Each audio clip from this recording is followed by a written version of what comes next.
Hello, everyone, and welcome to another episode of 1923 Main Street. Home of the Disney Travel Podcast with the latest Disney travel news. We are your hosts. I am Mike Bellabraddock. And I'm Amelia Bellabraddock.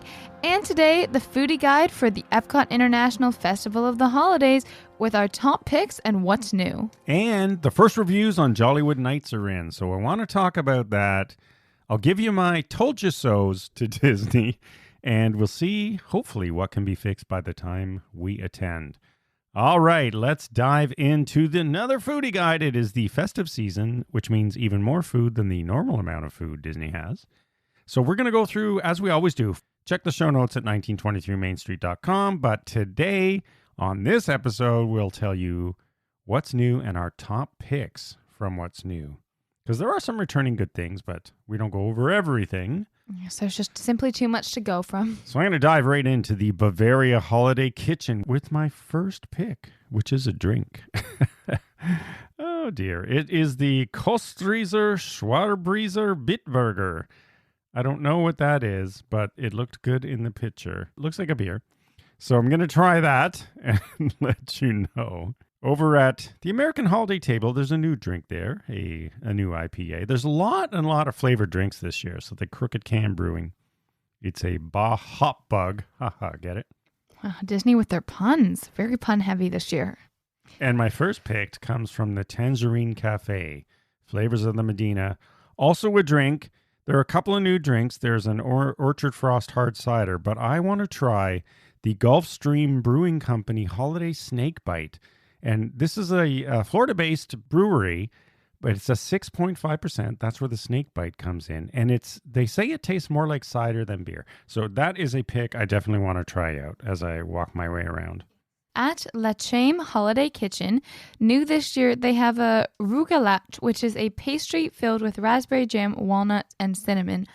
I'm interested to try this one. Oh, that's good, because I looked at it and I thought, because we're going to be there for lunch. We're going to do a lunch stroll this year. It could go either way.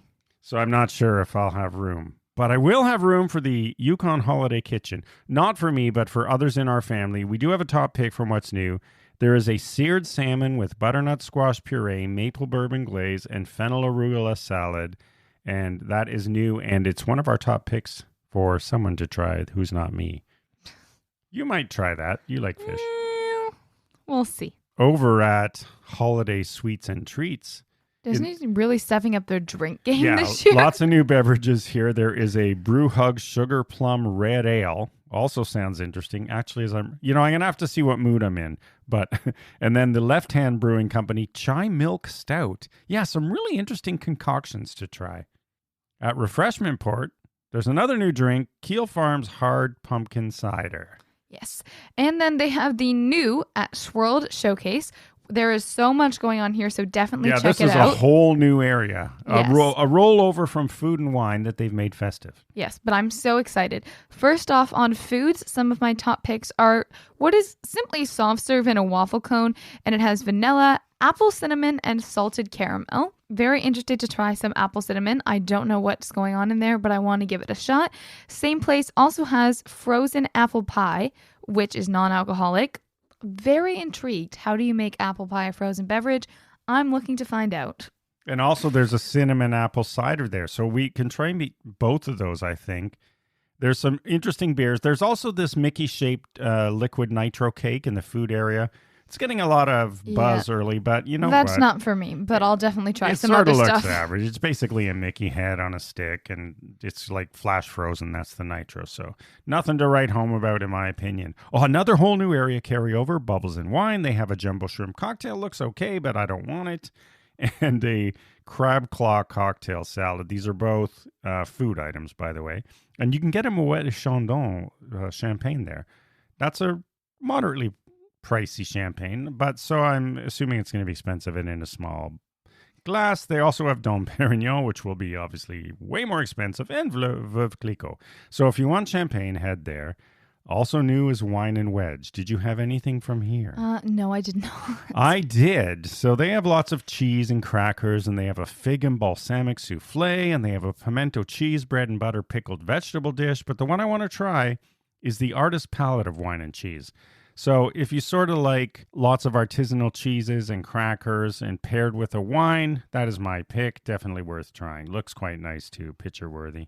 Yes, at the refreshment outpost, if I was just about half a decade older, the Cider Boys caramel apple hard cider would be delicious.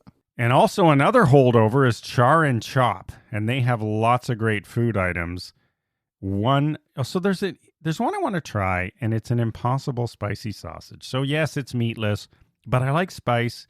Looks good, so I'm going to try that. Comes with an herb polenta and sauce and ricotta. They have assorted meats, shaved meats. They have roasted porchetta. So Char and Chop, if you want sort of a normal hearty type meal and there's something for everyone in the family, head there. And then my next item is another drink at Noche Buena Cochina. Yes, luckily this one is non-alcoholic. This one sounds interesting. Does it though? Would you not? I would not try this. Tell us what it is, and then I'll tell you why I like it. Okay, this is a Mexican Christmas punch with apples, pears, guava, oranges, dried hibiscus, brown sugar, tamarind, cinnamon sticks, and clove. You don't want to try that? I don't think I could take that many different flavors. I was going to say they've taken It's a lot. every Christmas flavor and thrown it into one. Every Christmas flavor and then some. Except is guava peppermint, Christmas? Right? Except peppermint might be in Mexico. So there's no peppermint, so you should want that.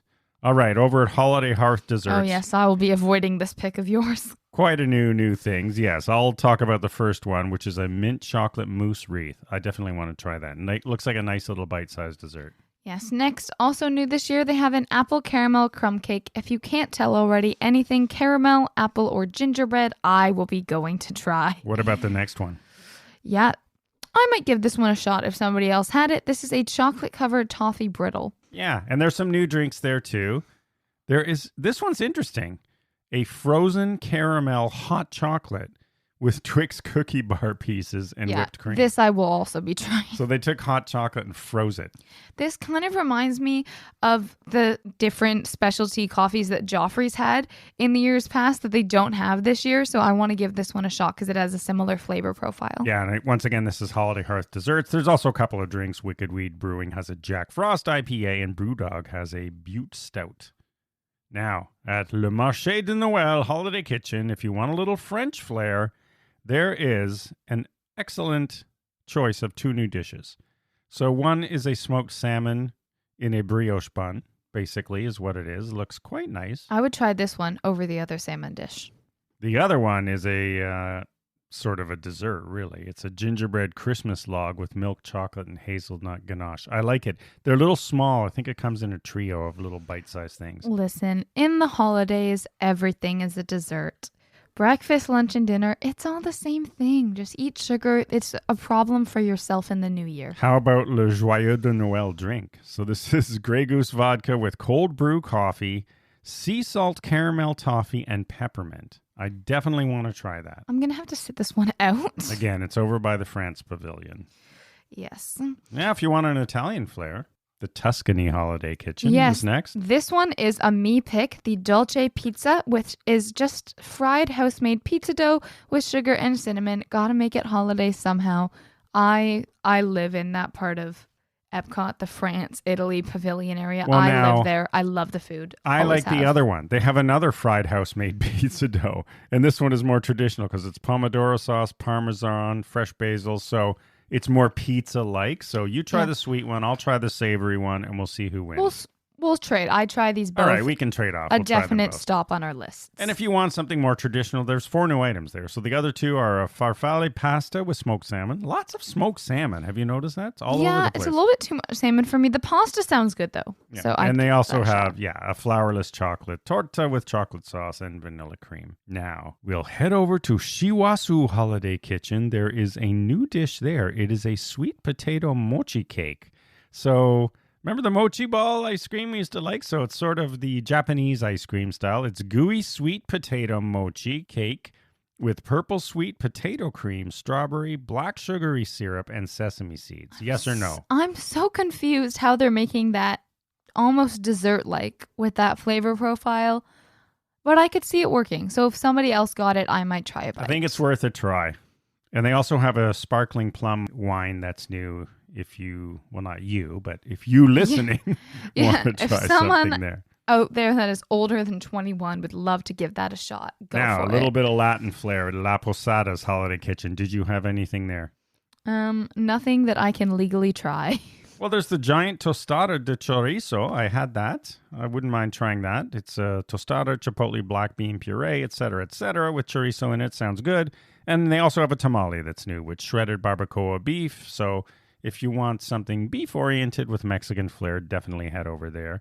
Couple of new drinks as well, a margarita and a holiday craft lager beer. And that's about it, really. There's some cool new stuff, but not as much as at the paid holiday parties, I would say. Yeah, well, I think that's definitely for a reason. They got to keep you coming just so you can spend more money on food, which I always do because it's delicious. Now, speaking of paid holiday parties, let's talk about Jollywood Nights because the first parties have happened. The reviews are in, and not shockingly for me anyway, something I predicted and questioned on a previous episode. If you are a regular listener, some things didn't work the way I didn't think they did. And you wonder, come on, Disney, we look at them to be an expert of these parties and traffic flow in their parks. And yet they blew it and it's not working. So here's the good and the bad from the early reviews.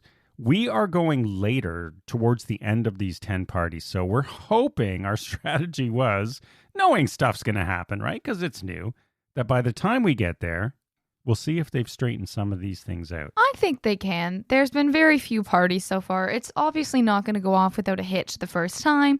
But I would be looking for some changes in crowd management. Yeah, that's the main complaint of the early reviews is that, I guess Disney probably guessed how crowd flow was going to go, but the reviews are that there didn't seem to be a good plan for crowd flow, that if you wanted to eat some of the great food they have there, there's long lines, right? 30-minute lines for food. We will not be waiting in those lines. We'll just pick the shortest line because there's quite a lot of good food there. Now, the Latin Street Party gets great reviews, so that's good. And both sing-along shows also got great reviews. The main thing that is getting bad reviews, which is not shocking at all to me, is what? The parties. Yeah, especially the Twilight Zone Tower of Terror upscale party. I found it a little bit shocking. I had more faith in them. So, what did we predict and what's happening? There's just, for the amount of people that they let into these parties, which yes, is reduced capacity, but it does still get rather full. And the amount of interest they had in that party, the space was just not big enough. And in the completely wrong spot. So if you recall, I questioned, why are they holding a party in the courtyard of the Tower of Terror Hotel, which if you don't know what that is, it's exactly where people exit the ride after they go through the store. And lo and behold, what happened is, hundreds of people coming out of a ride right where there's a private party, and it's just a mix-up of who's where and who's in the party. And an excellent way to sneak into the party, though. Yeah, but you know what? If for something that's billed as an upscale, old Hollywood glamour party, hundreds of people rolling by making noise and screaming after a ride sort of takes away from that atmosphere. Yeah, just a little bit. So that one should have been caught as far as I'm concerned, right? Like I don't work there every day. I can tell you right away, that was a dumb spot to put a party. I always think the first couple parties are definitely their test runs. So I would trend not to go to them. So I hope they can learn from this. And by the time we're there, we're there. Fixed it a little towards bit. The end. So, made some minor tweaks. It's not so far gone. It sounds overall pretty good. Yeah, I agree. I'm not discouraged by any of this. It's the first time they ever ran it. And of course, it's not going to run perfectly. But some of them things, all I'm saying is some of the things should have been caught. So a little bit of work to be done on Jollywood Nights. Hopefully, we'll definitely let you know how ours was. And finally, one little bit of news from Disneyland that's just very slight teasing news. This will be exciting for you if you are a Disneyland show aficionado. Disneyland's Fantasmic will be back as of May 24th, 2024. But the big question is, will the fire-breathing Maleficent dragon that went up in spectacular internet flames, please, no. Will it be back? I believe it will be back because it's not Fantasmic without the dragon. It's just simply not. You can't call it Fantastic without the dragon. It's a different show. They've caught on fire in the parades too. I think at Disneyland Paris, at Disney World as well. It's the same type of dragon. So They got to fix that. I'm sure it's fixable. You know what? I'm sure they fixed it already, and it's not going to be a problem. All right, there you have it, the festive holiday news for this week. Hope you're hungry after this show talking about food and drink. I definitely am. And we'll see you again next week. Thanks, as always, for listening. Follow along on social media at 1923 Main Street. We'll see you again next week. Have a magical day. Bye-bye.